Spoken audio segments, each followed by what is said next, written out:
I'm Jackie Lucky, your financial planning maestro. This series of podcasts is aimed at financial planning professionals and also those who are looking to enter the financial planning profession. We will be talking during the podcast about all things certified financial planner certification related, talking to other CFPs around the world, and also we will be dropping in on some new entrants who've just entered the financial planning profession, and we'll be checking up along the way on a regular basis with them to see how they're getting on. I hope you enjoy today's podcast.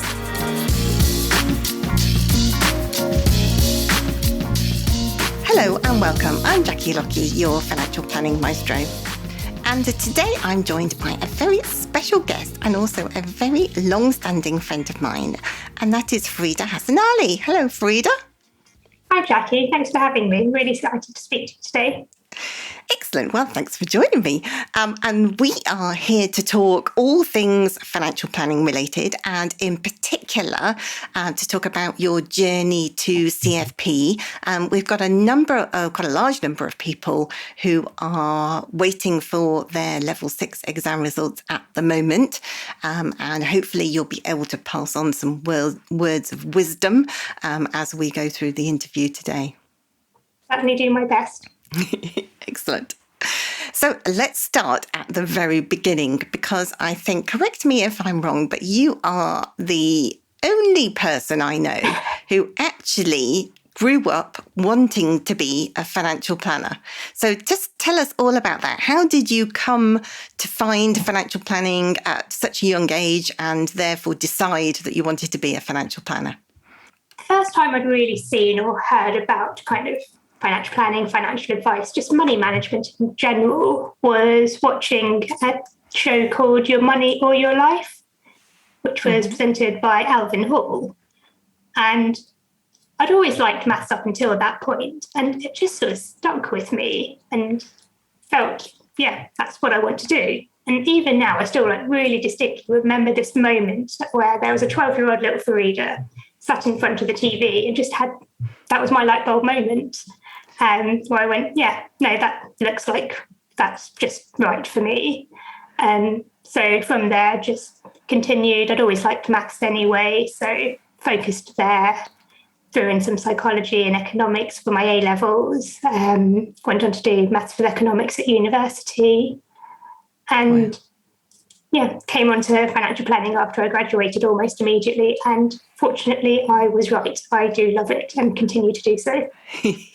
Excellent. Well, we can all tell that you love it. By the way that you help so many people across the profession, get into the profession.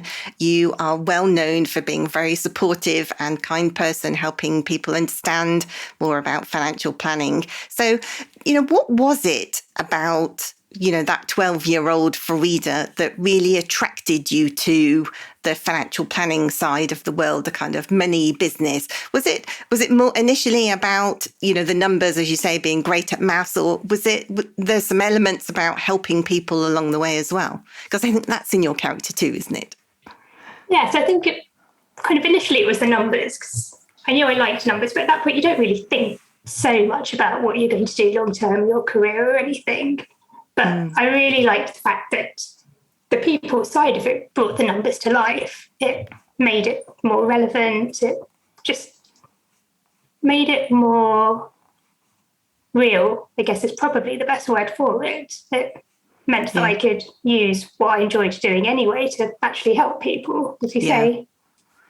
Yeah, and you've made a big positive difference in a lot of your clients' lives, as well as a lot of your colleagues' lives over the years that I've certainly known you. I'm sure you were doing that beforehand as well.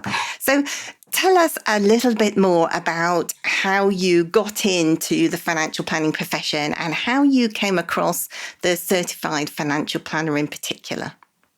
Yeah, so once I graduated, it was 2007, not the greatest environment to graduate into. I was just rolling into sort of the recession, the credit crunch and everything. But I graduated and then I had a temporary sort of summer job. And during that, wrote to 10 local financial planning firms. Mm-hmm. This was back in the day where we still did real letters as well, rather than just emails. I got 2 responses. One was a polite thanks, but no thanks. And I was just asking for work experience. But the other one replied and said that they'd actually happened to have someone leave the week before they received my letter. So it was fortuitous timing. Went in, had a chat. I'm sure a lot of you will have heard of Keith Churchhouse. He's got a practice down in Surrey. Yes. And the rest is sort of history from there, really. So I do distinctly remember between my sort of first initial chat with them, he did ask me to go away and read the full RDR document, which was quite a task for someone who has no sort of knowledge or reference points of the profession. Yes. Great bedtime meeting, though. Exactly. But I think because where I was working at the exam board AQA, there happened to be a retired financial advisor there who I asked for a bit of advice, and he said, well, you're going to need to do the exams. So I thought, okay, well, I'll start there. So I already had my CF1 textbook at home, and I think that impressed Keith enough to give me a chance. Oh, great. So you did some works experience there, or a placement there, or you were employed straight away? I was employed straight away. So it started with a temporary contract, which ended up being permanent. Oh, fantastic. And did he talk to you about the CFP? Because I know he is also a long-standing certified financial planner as well. When did the CFP come into the mix of things? So almost immediately, the exam side of it is very prevalent in sort of Keith's thinking and his practice. And I remember he used to call it his wall of shame, but I'm pretty sure it was proudly displaying all of his certificates on the wall. And he is certainly well qualified. So it almost took up the majority off the wall, in fact. But when you're in an office and you're seeing that all day, every day, it's inspiring. And it really drove me to sort of just get started with my exams and keep going. And the CFP was obviously one of his qualifications, which he was really proud of. And I, as all good financial planners do, created myself a little spreadsheet to work out how to get there.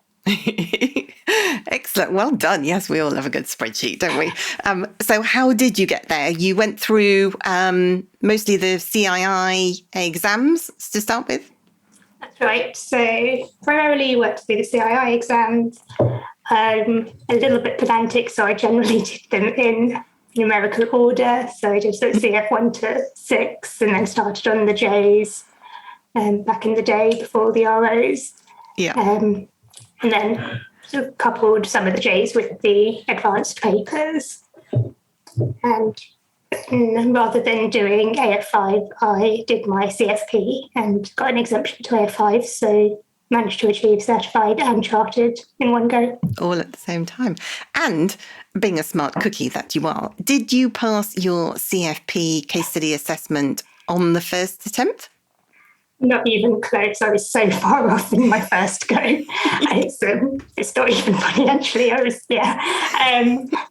think back then, though I always knew that financial planning is the way forward, sort of after Keith, I hadn't really had as much pure financial planning experience, and the firm I was working in at the time, there weren't any CFPs there to be able to sort of learn from and advise me on how best to do this.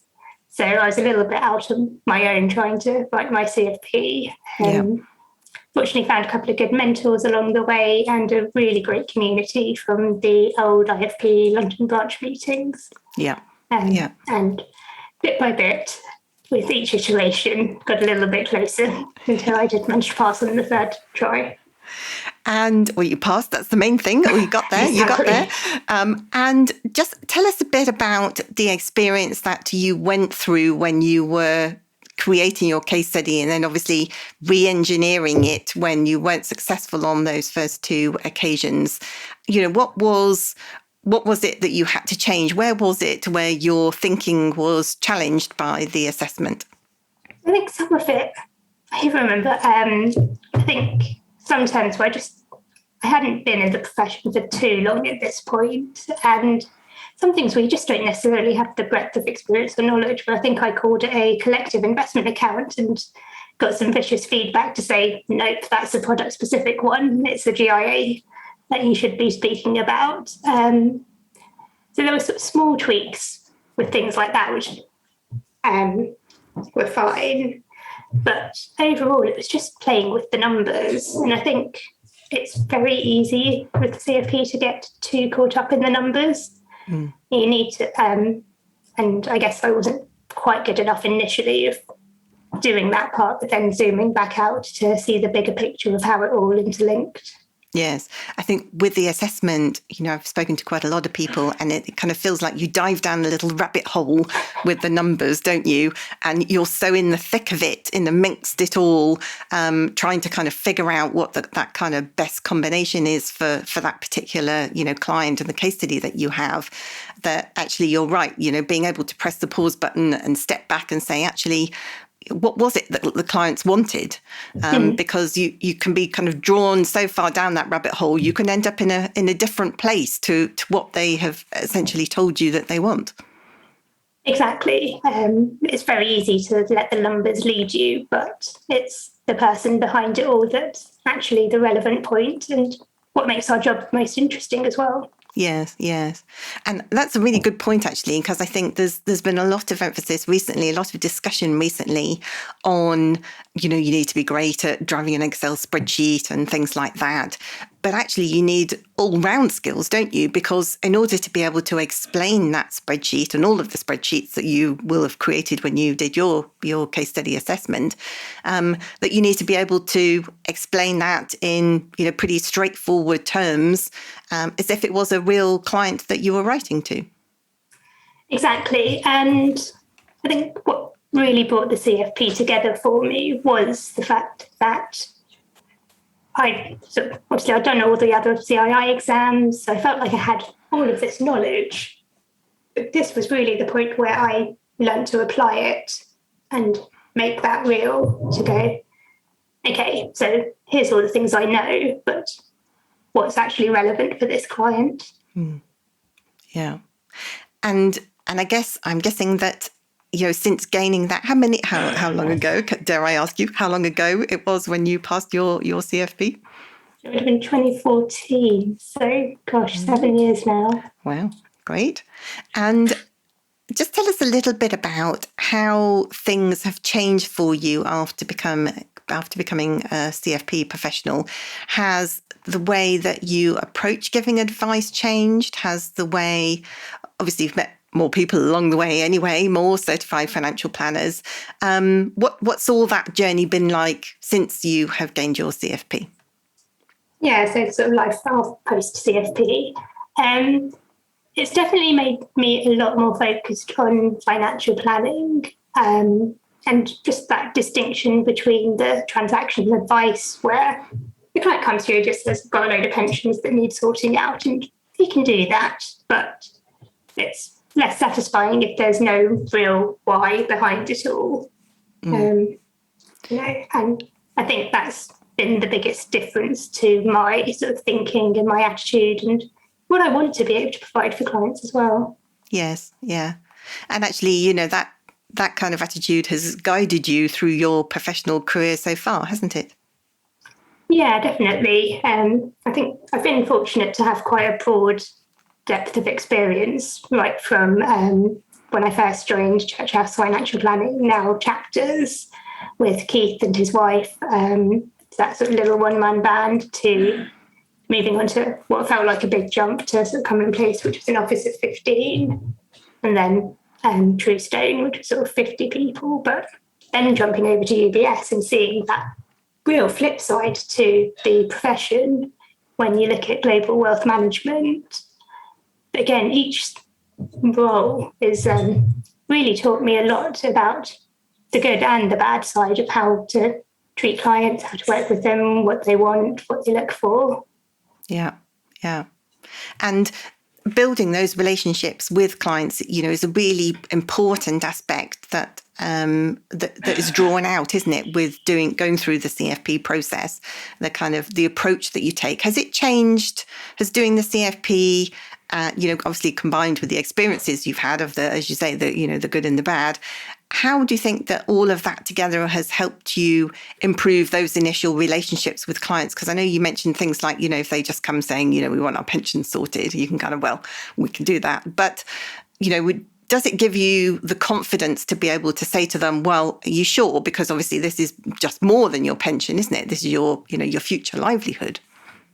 I think it's probably a little bit of a mix, because sometimes you need to know when clients just don't want more. Sometimes they don't need more. And otherwise, it's a little bit easy to get trapped in being a little bit arrogant, being like, well, it's fine. I'm going to show them. I'm going to wow them with my financial planning. And then they're definitely going to want it. But overall, I think it's just the way you think about a client's finances that really changes what that conversation looks like with them, because it's not just the base of, okay, well, what money do you have? What is it on the hard facts in black and white? Yeah. It's actually asking larger questions than that. But yes, really, the beauty of being a good financial planner is just being interested in the client. Yeah. Just naturally having a good chat, and it's amazing what you'll learn because of it. And I think one of the things that we've talked about in the past is, showing people if they're coming up to retirement, rather than just saying things like, well, how much do you want to retire on? How much do you want to spend when you retire?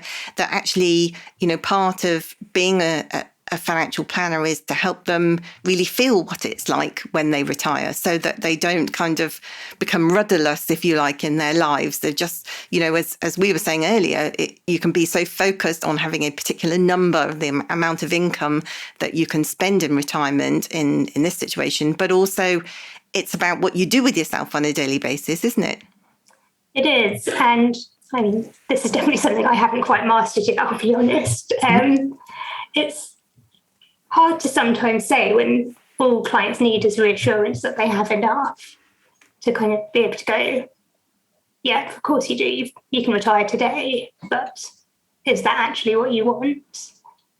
Or because you have a lot of clients who have their sort of identity wrapped up in their business or their work, and they'll struggle to retire. And it's just looking at ways that they can do that, which is most suitable for them. Yes, I think. Yeah, sorry. The biggest thing is just giving them that freedom of choice.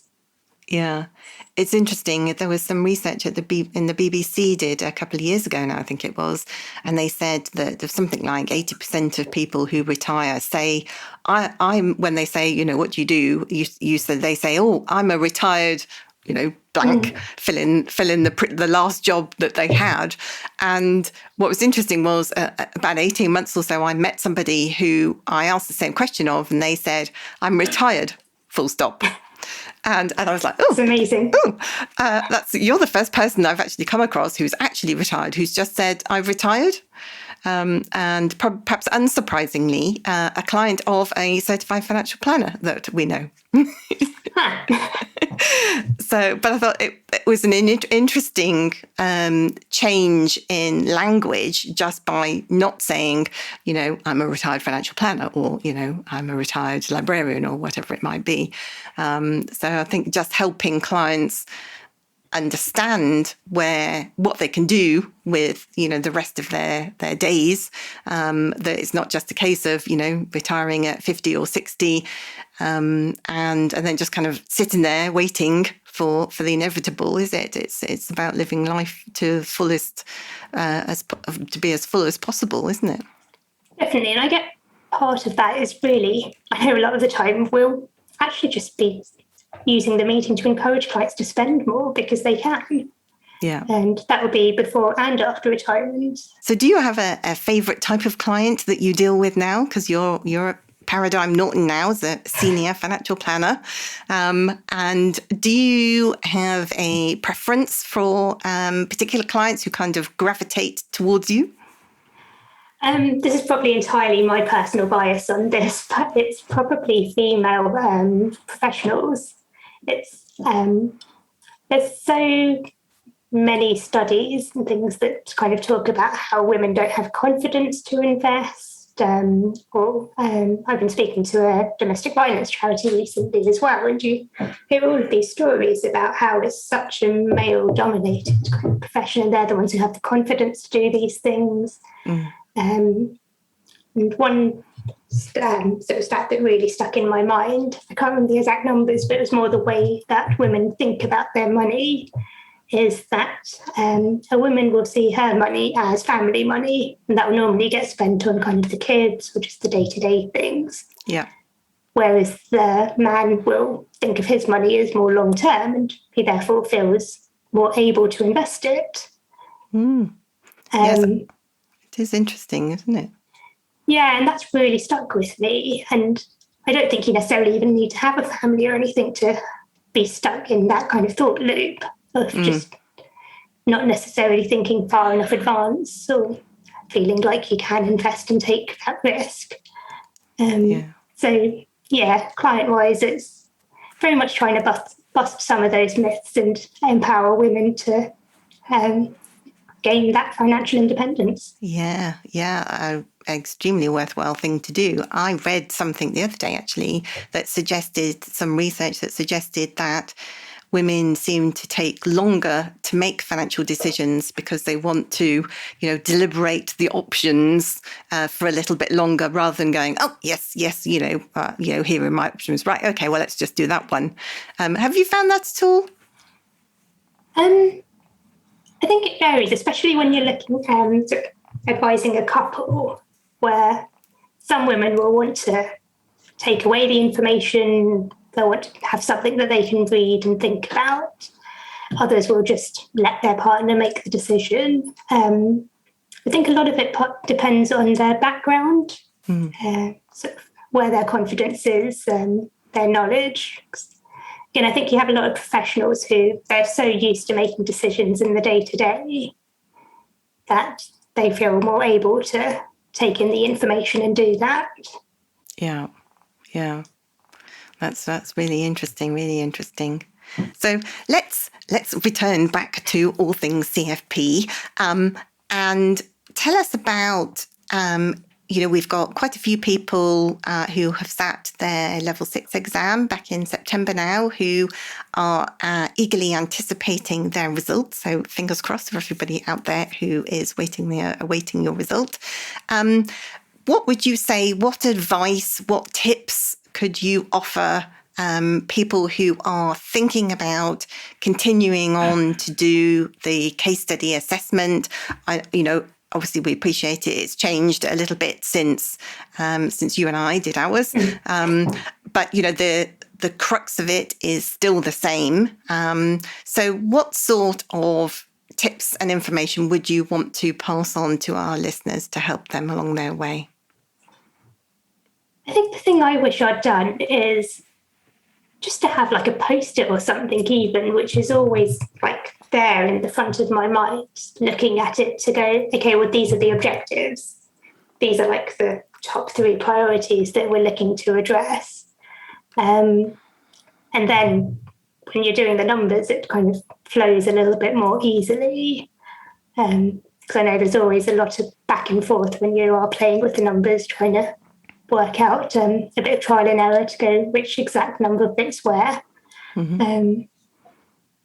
So, yeah, I think that would probably be my tip for just helping people to step away and make sure they always have the bigger picture in mind. In terms of if they have to rewrite parts of their plan, obviously you went through that process, which is still the same. What any advice that you would give people who are kind of in the middle, perhaps at the moment, of rewriting their financial plan? Yes, like even now when I'm stuck on trying to write a report, the best advice I ever had was, rather than trying to just sit there and type, do the headings, get the structure in your mind. And especially when you're having to go back and change things. And at this point, you'd have spent hours and hours sat there looking at your report. Yes. It's very difficult to then be able to go in and adapt little bits while still having that flow. So it is a case of, make changes here and there, but remember to have a read through. But always make sure you've done that after a good night's sleep or something, when you can do it with a fresh pair of eyes, because otherwise you're just not going to spot the silly little mistakes. Yes. Yeah.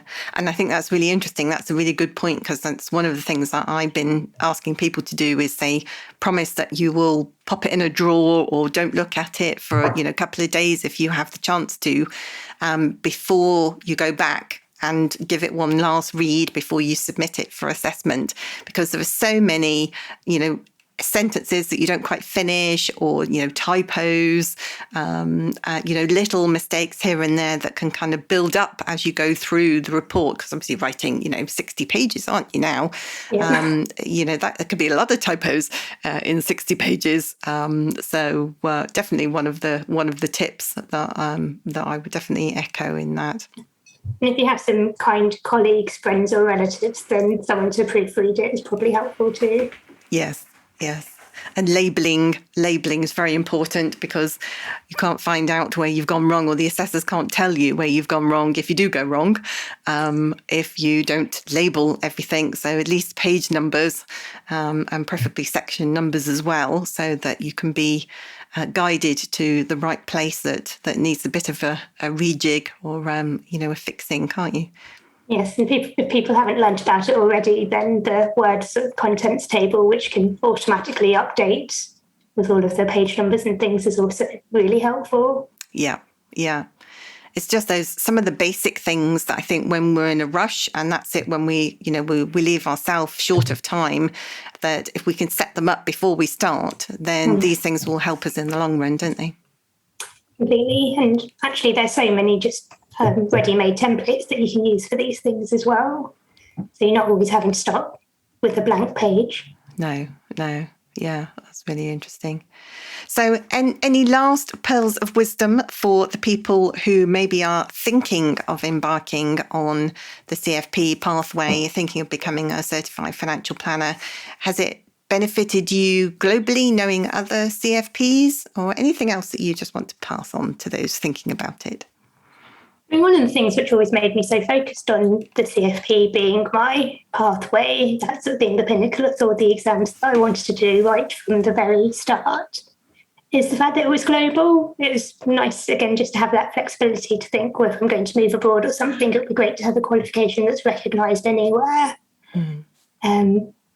But overall, I think it's easy to hesitate. It's easy to think, well, this is going to take a lot of time. And there's always going to be something in the way with life. That's just how it works. You're always going to think, oh, well, I don't want to do it in December because it's Christmas or something. But just start.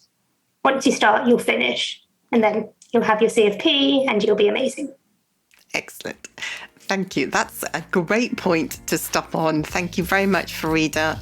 It's been an absolute pleasure to talk to you today. Thanks for having me, Jackie.